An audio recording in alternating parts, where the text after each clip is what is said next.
আমার প্রিয় ছাত্রছাত্রীবৃন্দ, কাজী নজরুল ইউনিভার্সিটির অন্তর্গত বিভিন্ন কলেজে যে সমস্ত ছাত্রছাত্রী থার্ড সেমিস্টারে পড়াশোনা করছো এবং তোমাদের পলিটিক্যাল সায়েন্স মেজর পেপার রয়েছে, তোমাদের জন্য এই ভিডিওটি অবশ্যই ভিডিওটি শেষ পর্যন্ত দেখবে, কোনো রকম স্কিপ করবে না, তাহলে তোমাদের এই প্রয়োজনীয় ইনফরমেশান তোমরা জানতে পারবে না। Kazi Nazrul university third semester political science major অর্থাৎ অনার্স পেপার, যাদের তোমাদের এবার থার্ড সেমিস্টারে দুটো মেজর পেপার রয়েছে, মেজর 3 এবং মেজর 4। তোমাদের মেজর 3-র সিলেবাসের শিরোনামে রয়েছে ওয়েস্টার্ন পলিটিক্যাল থট। তোমাদের কোর্স কোড এখানে দেওয়া রয়েছে।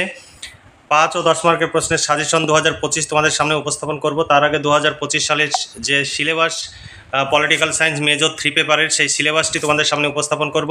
তোমরা যদি এই সিলেবাস অনুযায়ী নোটস সংগ্রহ করতে চাও, একটি পেপারের জন্য 250 টাকা পেমেন্ট করতে হবে, দুটো পেপারের জন্য 500 টাকা পেমেন্ট করতে হবে, দুটো পলিটিক্যাল সায়েন্স মেজর পেপারের জন্য।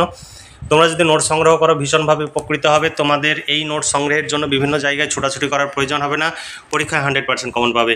তাই দেরি না করে আজই নিচে দেওয়া হোয়াটসঅ্যাপ নম্বরে যোগাযোগ করো এবং তোমরা নোটসগুলো সংগ্রহ করতে পারো। নিচে দেওয়া হোয়াটসঅ্যাপ নাম্বারটি PhonePe, Google pay, Paytm number, এই নাম্বারেই পেমেন্ট করতে হবে এবং পেমেন্টের অরিজিনাল রিসিপ্ট কপিটি আমাদের এই হোয়াটসঅ্যাপ নাম্বারে পাঠিয়ে দিয়ে লিখে দিতে হবে Kazi Nazrul university third semester political science major 3-4। তাহলেই তোমাদের প্রশ্ন উত্তরে পিডিএফ কপি পাঠিয়ে দেওয়া হবে। তোমরা যদি নোট সংগ্রহ করতে চাও 2, 5, 10 সমস্ত ধরনের প্রশ্ন উত্তর পেয়ে যাবে, এর বাইরে কিছু পড়ার প্রয়োজন হবে না। তোমরা ভীষণভাবে উপকৃত হবে, তোমাদের অর্থ সময়ের সাশ্রয় হবে। তাই যদি নোট সংগ্রহ করতে চাও আজই যোগাযোগ করে নোটসগুলো সংগ্রহ করতে পারো। সিলেবাসে কি রয়েছে দেখো, ইউনিট 1 তোমাদের ইংলিশের সিলেবাস তোমাদের কাছে রয়েছে, আমরা তার ট্রান্সলেট করে বাংলা অংশটি পড়ে শোনাচ্ছি। পাশ্চাত্য রাজনৈতিক চিন্তাধারার পটভূমি, স্টোইক এবং সোফিস্টদের উপরে বিশেষ জোর দিয়ে একটি সংক্ষিপ্ত রূপরেখা। 2 নম্বর গ্রিক রাজনৈতিক চিন্তাধারা। তারপর 2 নম্বর ইউনিটের গ্রিক রাজনৈতিক চিন্তাধারার 1 নম্বরে অর্থাৎ এ অধ্যায়ে তোমাদের পড়তে হবে প্লেটোর আদর্শ রাষ্ট্র ও ন্যায় বিচারের তত্ত্ব। বি অংশে তোমাদের পড়তে হবে রাষ্ট্র ও সংবিধানের অ্যারিস্টটলের ধারণা। তোমাদের ইউনিট 3-তে পড়তে হবে রোমান রাজনৈতিক চিন্তাধারা, আইনশাস্ত্র, ইউরোপের মধ্যযুগীয় রাজনৈতিক চিন্তাধারার বৈশিষ্ট্য।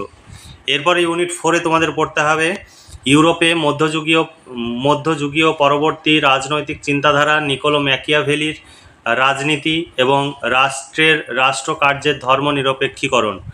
তারপরে 5 ইউনিটে তোমাদের পড়তে হবে বোদা রাষ্ট্র ও সার্বভৌমত্বের তত্ত্ব।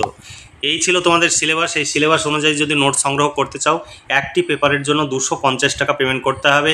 তোমাদের থার্ড সেমিস্টারে দুটো পলিটিক্যাল সায়েন্স মেজরের পেপার রয়েছে, দুটো মেজর পেপারের জন্য 500 টাকা পেমেন্ট করতে হবে। শর্ট প্রশ্ন, বড় প্রশ্ন কমপ্লিট 500 টাকায় দুটো মেজর পেপারের কমপ্লিট নোটস পেয়ে যাবে, এর বাইরে কিছু পড়তে হবে না, পরীক্ষায় 100% কমন পেয়ে যাবে। তাই দেরি না করে আজই নিচে দেওয়া হোয়াটসঅ্যাপ নম্বরে যোগাযোগ করো এবং নোটসগুলো সংগ্রহ করো, তোমরা ভীষণভাবে উপকৃত হবে। এবার চলো দেখে নিই সাজেশনের প্রশ্নগুলো কী কী রয়েছে। দেখো 5 ও 10 মার্কের প্রশ্নের সাজেশন 2025 ইউনিট 1 থেকে 1 নম্বর প্রশ্ন গ্রিক রাষ্ট্রচিন্তার সাধারণ বৈশিষ্ট্যাবলী আলোচনা করো। 2 নম্বর গ্রিসের রাষ্ট্রচিন্তার উদ্ভবের কারণগুলি সংক্ষেপে বিবৃত করো। 3 নম্বর পশ্চিমী রাষ্ট্রচিন্তার বিকাশে স্টোইক দর্শনের গুরুত্ব লেখো। এখানে অনেকগুলো অথবা দেওয়া রয়েছে। তারপরে ইউনিট 2-এ তোমাদের যেগুলো গুরুত্বপূর্ণ তোমাদের পড়তে হবে, দেখো ইউনিট 2 প্লেটোর ন্যায় তত্ত্বের উপরে একটি সমালোচনামূলক টিকা লেখো বা প্লেটোর ন্যায় বিচার তত্ত্বটি ব্যাখ্যা করো। 2 নম্বর প্লেটোর বিবেচন সম্পর্কিত ধারণাটি ব্যাখ্যা করো। 3 নম্বর প্লেটোর সর্বনিয়ন্ত্রণবাদ সম্পর্কে ধারণাটি ব্যাখ্যা করো। এখানে অনেকগুলো অথবা প্রশ্ন রয়েছে। তারপরে প্লেটোর রাষ্ট্রচিন্তায় নৈতিক শক্তি ও সেবা ধর্মের উপরে কেন গুরুত্ব আরোপ করেছেন ব্যাখ্যা করো। 5 নম্বর প্লেটোর রাষ্ট্রচিন্তায় বিশ্বজনীনতার ধারণাটি সংক্ষেপে আলোচনা করো। এরপরে অ্যারিস্টটল থেকে তোমাদের প্রশ্ন, অ্যারিস্টটলের দৃষ্টিতে রাষ্ট্রের শ্রেণীবিভাগ করো। 2 নম্বর অ্যারিস্টটলের রাষ্ট্রতত্ত্বের সমালোচনামূলক মূল্যায়ন করো। এখানে অনেক অথবা দেওয়া রয়েছে। তারপরের প্রশ্ন, কেবলমাত্র জীবনই নয় মঙ্গলময় জীবনের জন্যই রাষ্ট্রের প্রয়োজন, অ্যারিস্টটলের এই উক্তিটি ব্যাখ্যা করো। তারপরের প্রশ্ন, অ্যারিস্টটলের রাষ্ট্রচিন্তার বিভিন্ন ত্রুটিগুলি আলোচনা করো। তারপরে বিপ্লব তত্ত্ব সম্পর্কে অ্যারিস্টটলের দৃষ্টিভঙ্গির পরিচয় দাও। অ্যারিস্টটলের রাষ্ট্রতত্ত্বে বিপ্লবের কারণ ব্যাখ্যা করো। এখানে অথবা রয়েছে। তারপরে প্লেটোর সঙ্গে অ্যারিস্টটলের রাষ্ট্রতত্ত্বের মিল ও অমিলের দিকগুলি বিশ্লেষণ করো। তারপরের প্রশ্ন, রাষ্ট্র হলো সর্বোচ্চ মানব প্রতিষ্ঠান, অ্যারিস্টটলকে অনুসরণ করে এই মতবাদের যৌক্তিকতা বিশ্লেষণ করো। এটা তো অনেকগুলো অথবা রয়েছে। সম্পত্তি সম্পর্কে অ্যারিস্টটলের মত ব্যাখ্যা করো। তারপরে অ্যারিস্টটলের মতে নাগরিকতার লক্ষণগুলি সম্পর্কে আলোচনা করো। ইউনিট 3-তে তোমাদের পড়তে হবে রাষ্ট্র গির্জার প্রতিদ্বন্দ্বিতার উপরে গুরুত্ব সহ মধ্যযুগীয় রাষ্ট্রচিন্তার প্রধান বৈশিষ্ট্য আলোচনা করো। মধ্যযুগীয় রাষ্ট্রচিন্তক হিসাবে সেন্ট অগাস্টিনের অবদান আলোচনা করো। এখানে অথবা দ্য সিটি অফ গড অর্থাৎ ঈশ্বর নগরী গ্রন্থ অবলম্বনে রাষ্ট্রতত্ত্বে ঈশ্বর সম্পর্কিত ধারণাটি ব্যক্ত করো। তারপরে সেন্ট টমাস অ্যাকুইনাসের অ্যারিস্টটল দ্বারা কিভাবে প্রভাবিত হয়েছিল। তারপরে খ্রিস্ট ধর্মের প্রভাবের আলোকে অ্যাকুইনাসের রাষ্ট্রতত্ত্ব আলোচনা করো। রাজনীতির ধর্মনিরপেক্ষীকরণে মার্সিওলিও প্রচেষ্টা ব্যাখ্যা করো। তারপরে একজন রাষ্ট্রচিন্তক হিসাবে পদুয়ার মার্সেলিওর অবদান আলোচনা করো। এখানে আরও অথবা প্রশ্ন রয়েছে। তারপরে ইউনিট 4 থেকে তোমাদের প্রশ্ন, পশ্চিমী রাষ্ট্রচিন্তায় ম্যাকিয়াভেলির অবদান আলোচনা করো। এখানে অথবা রয়েছে পশ্চিমী রাজনীতি ও রাষ্ট্রচিন্তার লক্ষ্য প্রকৃতি সম্পর্কে ম্যাকিয়াভেলির দৃষ্টিভঙ্গির পরিচয় দাও। 2 নম্বর প্রশ্ন, ম্যাকিয়াভেলির সমগ্র রাষ্ট্রচিন্তা ক্ষমতা সংক্রান্ত সমস্যাকে কেন্দ্র করে গঠিত, আলোচনা করো। ম্যাকিয়াভেলির নৈতিকতার দ্বৈত মানদণ্ড প্রসঙ্গে একটি সংক্ষিপ্ত টিকা লেখো। ম্যাকিয়াভেলির প্রজাতান্ত্রিকতাবাদের ধারণাটি সংক্ষেপে আলোচনা করো। ম্যাকিয়াভেলির ক্ষমতা সম্পর্কিত ধারণাটির উপরে নিরীক্ষণ করো। তারপরে তোমাদের বোদা থেকে প্রশ্ন, জ্যা বোদার রাষ্ট্রচিন্তার পরিচয় দাও। জ্যা বোদার মতবাদ সংক্ষেপে লেখো। সার্বভৌমিকতা সম্পর্কে বোদার মতবাদের দৃষ্টিভঙ্গির পরিচয় দাও। এই ছিল তোমাদের সাজেশন ভিত্তিক প্রশ্ন। এই সমস্ত প্রশ্নের উত্তর পেয়ে যাবে। একটি পেপারের জন্য 250 টাকা করে পেমেন্ট করতে হবে। তোমাদের 3rd সেমিস্টার 2টো মেজর পেপার রয়েছে। 2টো মেজর পেপারের জন্য টোটাল 500 টাকা পেমেন্ট করতে হবে। 2 মার্ক, 5 মার্ক এবং 10 মার্কের প্রশ্ন উত্তর সব পেয়ে যাবে। এর বাইরে কিছু পড়ার প্রয়োজন হবে না। এই নোট সংগ্রহের জন্য তোমরা বিভিন্ন জায়গায় ছোটাছুটি করো, প্রচুর সময় এবং অর্থ ব্যয় করো। তোমাদের মান্থলি তোমাদের 500 থেকে 700 বা 1000 টাকা বেতন দিতে হয়, কোচিং সেন্টার বা টিউশন ফিস দিতে হয়। তাছাড়া তোমাদের যে প্রতিদিন তুমি টিউশনিতে যাচ্ছ তার জন্য প্রতিদিন তোমার 4 থেকে 5 ঘন্টা সময় লস হচ্ছে। সেই সময়ের মূল্য যদি ধরো তাহলে 400 থেকে 500 টাকা। তাহলে মাসে 10 দিন যদি যাও তাহলে 10 দিনে তোমার 4000 টাকা শুধু সময়ের মূল্য হিসাবে তুমি নষ্ট করছো।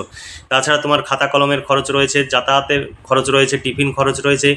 সমস্ত হিসাব যদি তুমি করো 1 মাসেই তোমার 6 থেকে 7000 টাকা খরচ হয়ে যায়। আর আমাদের কাছে মাত্র 500 টাকায় কমপ্লিট নোটস পেয়ে যাবে। এই নোটসগুলোই সেখানে গিয়ে বসে বসে লিখবে। তাহলে 500 টাকায় যে নোটস পাচ্ছ সেই নোটসের জন্য 1 মাসে 6-7 হাজার টাকা তুমি কেন সময় এবং অর্থের মূল্য হিসাবে তুমি নষ্ট করবে, ব্যয় করবে। আর তোমাকে যদি 4 মাস পড়তে হয় তাহলে 4-7 28,000 টাকা তোমার খরচ হচ্ছে। তুমি যদি একটু ঠান্ডা মাথায় এই বিষয়গুলো হিসাব করো তাহলে বুঝতে পারবে। তোমরা কি করবে তোমাদের ব্যক্তিগত ব্যাপার, তবে বিষয়গুলো তোমাদের ধরিয়ে দিই আমরা, কারণ আমরা চাই তোমাদের জীবনটি একটু অন্যরকম হোক। তোমরা ভালোভাবে পড়াশোনা করো, ভালো ফলাফল করো এবং ভবিষ্যৎ জীবনে সুপ্রতিষ্ঠিত হও। তোমরা এই যে সময় নষ্ট করছো সেই সময়টা তুমি কোনো কম্পিটিটিভ পরীক্ষা বা তুমি পড়াশোনার কাজে লাগাতে পারো, বা কোনো টেকনিক্যাল কাজ শিখতে পারো, বা তুমি যে কোনো হাতের কাজ বা যে কোনো কাজ তুমি শিখতে পারো, যাতে ভবিষ্যৎ কর্মজীবনে তুমি সহজে উপনীত হতে পারো। অকারণে সময় নষ্ট করবে না, বরঞ্চ সেই সময়টা তুমি পরিবারের কাজেও লাগাতে পারো। তাহলে তোমরাই উপকৃত হবে। তোমরা নোটসগুলো এখনই সংগ্রহ করো এবং প্রচুর সময় রয়েছে, সেই সময় ধরে তোমরা ঘরে বসে পড়াশোনা করো, ভীষণভাবে উপকৃত হবে। তোমরা নোট সংগ্রহ করতে চাইলে নিচে দেওয়া হোয়াটসঅ্যাপ নম্বরে যোগাযোগ করবে, অন্য কোনো কারণে নয়। শুধুমাত্র প্রশ্নোত্তরের PDF কপি সংগ্রহের জন্যই নিচে দেওয়া হোয়াটসঅ্যাপ নাম্বারটি দেওয়া হয়েছে। তোমাদের সাজেশন ভিত্তিক প্রশ্নোত্তরের ডেমো তোমাদের সামনে উপস্থাপন করছি। অনেকে প্রশ্নোত্তরের ডেমো দেখতে চাও। আমাদের পুরোটাই কম্পিউটার টাইপ, এখানে হাতের লেখা বা বইয়ের ছবি তোলা কোনো PDF নয়। অভিজ্ঞ শিক্ষক মণ্ডলী দ্বারা এই নোটস তৈরি করা হয় এবং প্রচুর টাকা খরচ করে এই নোটস তৈরি করা হয়।